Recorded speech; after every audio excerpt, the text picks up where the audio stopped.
this one are the same thing. Localized density, localized water density. Now, look at the shape of them. So we have a unilateral localized water density along the chest wall. Well-defined convex border into the lung. And what kind of an angle? Obtuse. Here and here. Obtuse. And what does that tell us? Yeah, extra pleural sign. And what does that tell us about the density? It's not pushing into the lung. It's not in the lung, exactly. It's where? In the pleura. External to the lung. That's why the term extrapleural is actually incorrect. Because extrapleural would imply can't be pleura, when it actually can be the pleura. It just can't be the lung. So it should have been called the extrapulmonary sign, because that's really what it's telling us. And I think we've talked about this before in here, haven't we? Mm-hmm. When we look at a water density that's right up against the chest wall, we look at the angle that it creates with the chest wall. And it has to do with, let me use this water bottle. So here's our water bottle up against the chest wall. So when we look at this way, what kind of an angle do we get right here with the chest wall? Acute. Acute. Okay. What kind of an angle do we get now? Obtuse. Obtuse. And you see where the obtuse angle is? Yes. Right here.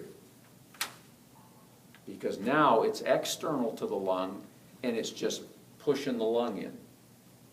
But when it's in the lung against the chest wall, you get acute angles. But now it's external, it's just pushing the lung in.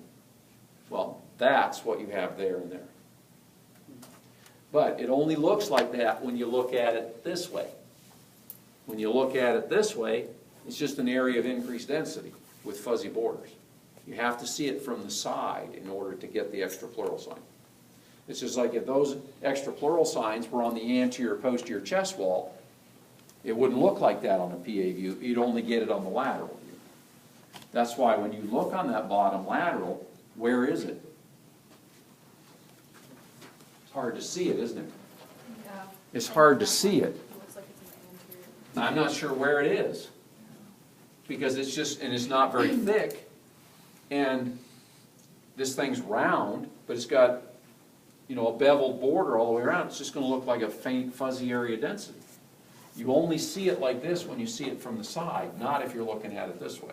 It's just a very subtle increase in density. So it tells us that it's not lung, which could be pleura, rib, or intercostal space. In the intercostal space, it could be this one, which was a fatty tumor, a lipoma. There's no way to know that. It could be blood vessel. It could be nerve. They could have a big nerve tumor. They could have a big aneurysm, intercostal artery aneurysm. Metastasis in a rib fracture. The most common is Mets to the rib, is a tumor involving the rib. You know, myeloma will do it, metastasis will do it. Mets is the most common for an extrapleural. Great example. Not a lung lesion. It's not a lung lesion. So it's unilateral localized water, but the shape and the angle tells us it's P, plural. It's coming from the pleural space. You say, well, it could be chest wall.